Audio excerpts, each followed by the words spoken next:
طلع النور المبين نور خير المرسلين. Assalamualaikum teman-teman, kembali lagi dengan saya Nindarsi. Di sini aku akan membahas apa yang perlu saya bahas. Oke teman-teman, belakangan ini kalian itu udah sering banget kan melihat video-video di mana orang-orang membuang produk-produk kayak kecantikan, kayak produk apa ya, SGM, terus Garnier. Kok kenapa ya dibuang-buang ya? Nah, itu kok bisa dibuang? Nah, di situ juga aku melihat ada bacaan kayak boykot. Apa sih itu artinya boykot? Nah, di sini aku akan membahas arti dari boykot. Nah, boykot ini adalah suatu tindakan persekongkolan kelompok untuk menolak kerjasama, menggunakan atau berurusan dengan seseorang, produk atau organisasi tertentu.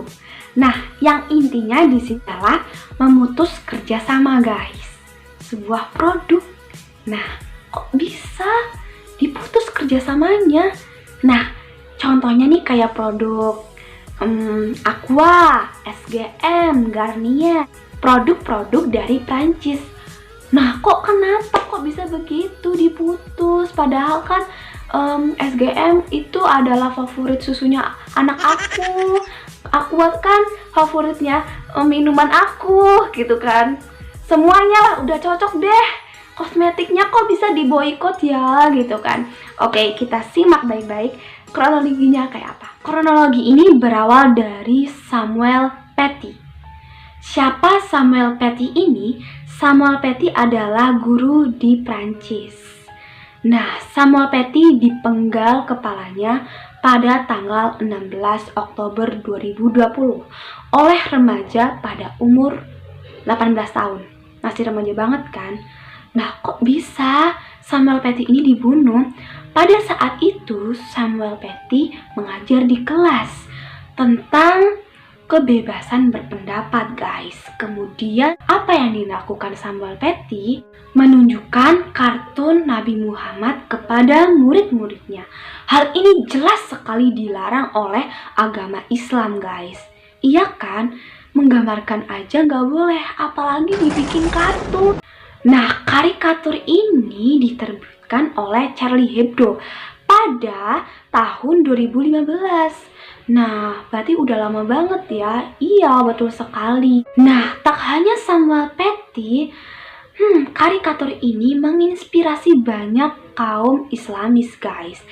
Dan kelompok Islamis terjadi pembantaian dan 12 orang meninggal di kantor Charlie Hebdo pada tahun 2015. Jadi tidak hanya si Paty ini, si guru Prancis ini yang meninggal, tapi ada 12 orang yang meninggal. Sementara di Prancis, kartun Charlie Hebdo telah menjadi ikon tradisi sekuler yang telah dimulai sejak revolusi. Wow, udah lama banget? Iya, udah lama banget. Hingga kini, otoritas Prancis telah menahan 9 orang yang disangka itu dalam kasus Samuel Paty maksudnya. Kini beberapa orang lain sedang diperiksa untuk mengetahui lebih lanjut peristiwa naas tersebut.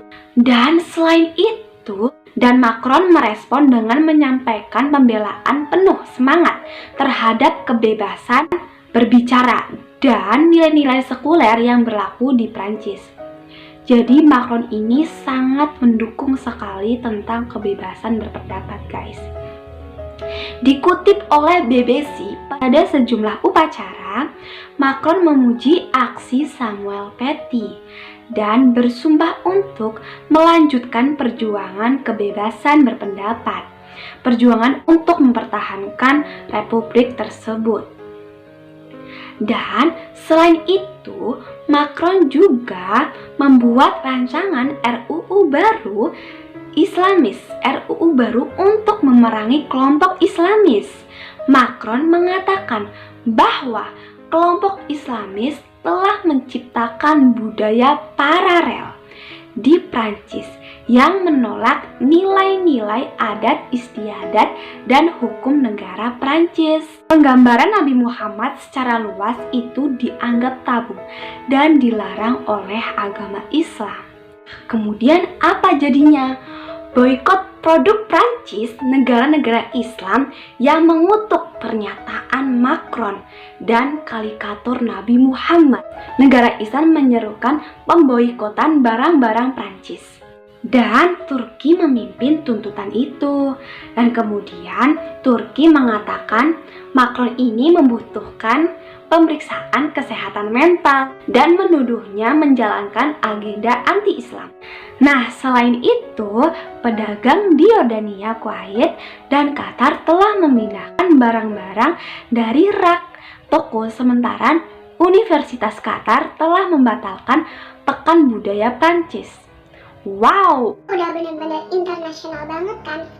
Dan ada juga protes yang diadakan di Irak, Suriah, Libya, jalur Gaza, dan Bangladesh. Aksi protes ini diikuti puluhan ribu demonstran. Mereka membakar patung Macron, sang presiden Prancis. Dan Arab Saudi juga mengecam guys Prancis dengan mengatakan penolakan terkait gambar ofensif dari Nabi Islam manapun. Dan kemudian berselang 2 hari kemudian, pada tanggal 31 Oktober 2020, seorang kembali terjadi di Prancis. Dikutip dari BBC kali ini, serangan terhadap seorang pastor Yunani. Ia terluka parah dalam penembakan di kota Lyon, Prancis. Motif serangan itu masih belum jelas. Pihak berwenang telah membuka penyelidikan terkait pencobaan pembunuhan. Presiden Prancis Emmanuel Macron menyebut pembunuhan ini sebagai serangan teroris Islam dan mengerahkan ribuan tentara tambahan untuk melindungi situs publik termasuk tempat ibadah. Udah itu, para pemimpin Eropa pun mendukung si Macron guys. Nah, di Jerman, juru bicara Angela Merkel, Steffen Seibert, gimana sih ini? Nggak tahu pronunciation-nya ya, mengatakan itu adalah komentar fitnah yang sama sekali tidak dapat diterima. Terutama dengan latar belakang pembunuhan mengerikan guru Prancis Samuel Paty oleh seorang fanatik Islam. Nah, tak lama usai kasus pembantaian Samuel Paty, tempatnya pada 29 Oktober 2020, terjadi penusukan 3 warga Prancis di gereja Basilika. Mana sih ini? Basilika Notre Dame di Nice, Prancis. Dikutip dari AP News, serangan itu diduga dilakukan oleh Brahim, asal Tunisia, umur 21 tahun. Tragedi ini dianggap merupakan reaksi atas penunjukan kartun Nabi Muhammad. Nah, 3 korban yang terbunuh karena penyerangan tersebut adalah perempuan tua umur 60 tahun yang nyaris terpenggal kepalanya, staf laki-laki penjaga kebersihan gereja umur 55 tahun, dan seorang perempuan setengah baya umur 44 tahun yang sempat melarikan diri ke kafe dekat Basilika sebelum meninggal dunia.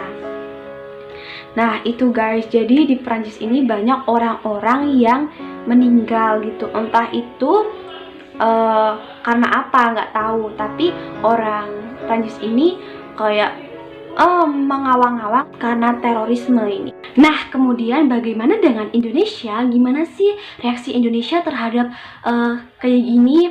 Oke, Presiden Jokowi menyatakan Indonesia mengecam Presiden Emmanuel Macron. Dia menyampaikan hal itu sekaligus mengecam tindakan kekerasan yang terjadi di kota Nice di Prancis. Indonesia juga mengecam keras pernyataan Presiden Prancis yang menghina agama Islam yang telah melukai perasaan umat Islam di seluruh dunia. Kata Jokowi melalui konferensi persnya yang disiarkan secara langsung melalui akun YouTube. Pernyataan Macron, kata Jokowi, bisa memicu perpecahan antar umat beragama di dunia, padahal menurutnya saat ini sesama umat membutuhkan persatuan untuk menghadapi pandemi COVID-19 dan kebebasan berekspresi yang mencederai kehormatan, kesucian, serta kesakralan nilai-nilai dan simbol. Nilai-nilai agama sama sekali tidak bisa dibenarkan dan harus dihentikan imbuhnya. Menurut Jokowi, mengaitkan agama dengan tindakan terorisme adalah sebuah kesalahan besar. Dia menegaskan terorisme tidak ada hubungannya sama sekali dengan agama apapun. Indonesia mengajak dunia mengedepankan persatuan dan toleransi beragama. Oke, itu respon dari Jokowi terhadap peristiwa penghinaan Nabi Muhammad. Nah, oke, gue setuju banget tentang kebebasan berpendapat. Kalian mau berpendapat apa? Silahkan, monggo.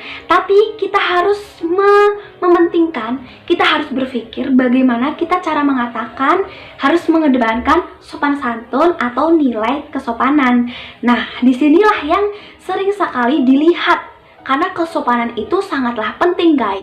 Nah, di Prancis ini sangat terkenal sekali kebebasan berpendapat. Tapi, dia tidak sadar bahwa apa yang mereka lakukan itu adalah salah. Tapi jangan sampai kita sampai menghina, mencela, kemudian tidak mempunyai sopan santun. Nah, kesimpulannya, kontroversinya tuh apa aja sih tentang Presiden Macron ini? Yang pertama, Islam dinyatakan agama yang sedang krisis. Yang kedua, membuat UU separatisme Islam. Yang ketiga, membiarkan majalah Charlie Hebdo diterbitkan ulang. Dan kemudian yang keempat adalah membela guru di Prancis yang dipenggal karena telah menunjukkan karikatur Nabi Muhammad. Itulah adalah sebuah kontroversi menjadikan negara Timur Timur itu berjamaah memboikot produk di Prancis. Nah, tidak hanya itu, reaksi Indonesia juga seperti tadi Jokowi telah mengecam Presiden Prancis. Itulah mengapa produk-produk di Prancis itu kayak diboikot, terus pada marah, dibuang gitu kan. Melihat dari video-video yang mereka tuh banyak yang buang barang ya itu terserah mereka, karena mereka mungkin mempunyai rasa yang amat marah karena dia amat mencintai Nabi Muhammad. Kemudian dia melihat produk Prancis itu rasanya gue buang, gue benci banget gitu kan. Kok bisanya Prancis menghina Nabi kita gitu kan. Itu hak mereka sendiri. Ya, kita sadar ya bahwa membuang barang itu mubazir banget gitu, apalagi barang-barang yang belum dipakai, baru dibeli masih banyak, itu kan sayang banget. Tapi nggak semua orang-orang membuang barang-barang produk Prancis kok. Dan aku kayaknya ada, dan aku nggak buang karena aku butuh gitu maksudnya. Nah, sekian itu guys dari aku penjelasan tentang boikot produk-produk Prancis, kronologinya kayak apa udah aku jelasin.